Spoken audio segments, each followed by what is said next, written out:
tail end of August. I'm just up in Binny and Shoes. Just been back on a rep project for the first time in a couple of months. I didn't really anticipate it being this long a gap before I could come here again, but there we go. My research study got started late, so I had a mad sprint to get it finished. I've now handed in the dissertation version of my project and I completed my degree. So we'll see how I get on when I get my marks back. But I'm back out at the crag climbing again. I can be a climber now. It's amazing. It's kind of cold. It feels like the start of autumn today. Rather predictably, I don't feel super fit. Although I don't feel that bad. So I thought I would just say something about returning to climbing and returning to fitness after a bit of a break. Many of us have had a break just because of the lockdown, just because it was difficult to access climbing. And so some of you will be really fit and strong because you've had access to a climbing wall, or you've been able to do a very comprehensive workout program at home with a fingerboard and weights and all sorts of things, and you'll almost certainly be feeling strong, if not significantly stronger than when you went into the lockdown.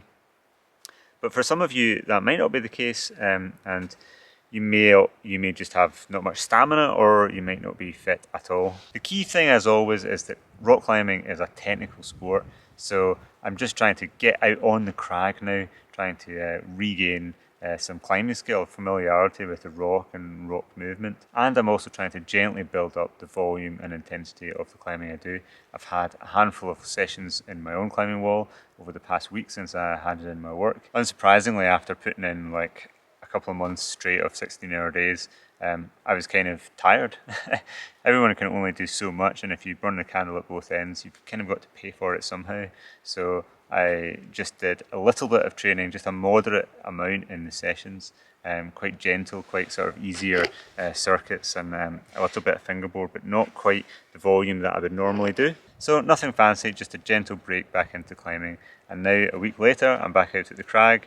I'm coming back to my project, which is quite a hardy 8. And even after 1 week, I'm sort of ready to push myself that little bit more and have a bit more of an intense session and think about preparing to hopefully lead this if we get some good autumn weather. At the same time, I'm not really putting any pressure on myself. I'm just going to have a session, have as many tries on it as I can before it gets dark, and then I'm going to go home and then take a rest day and then come and do the same again. The other thing I'm doing right now is just enjoying being outside and seeing this lovely scenery. I've just been watching this shower go past with this lovely rainbow and just looking at the nice evening. Just brilliant being out on the mountains again.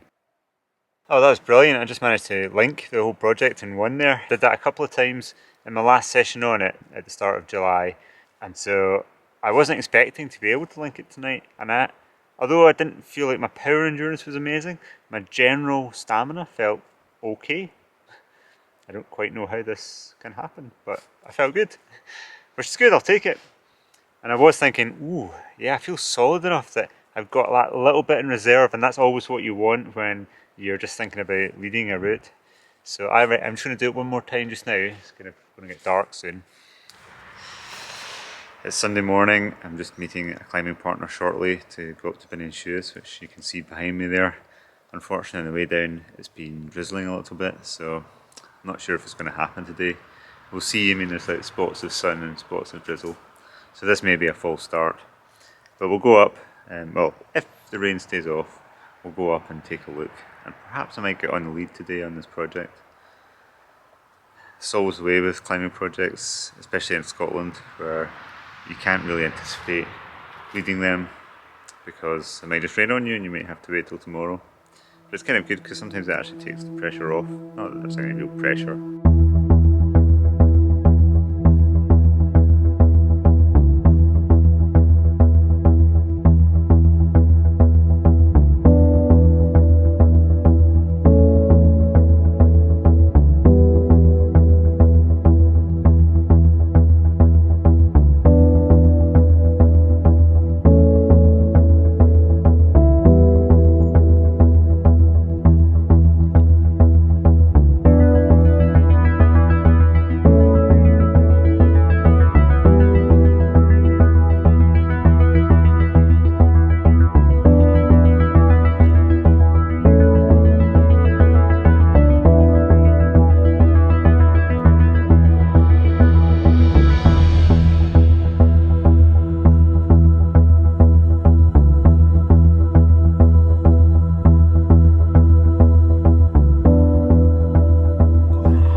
was keen to make the most of the momentum, so a couple of days later I came straight back to try and repeat my friend Ian Small's route, Go Hard, Go Early, which is another E8 just to the right.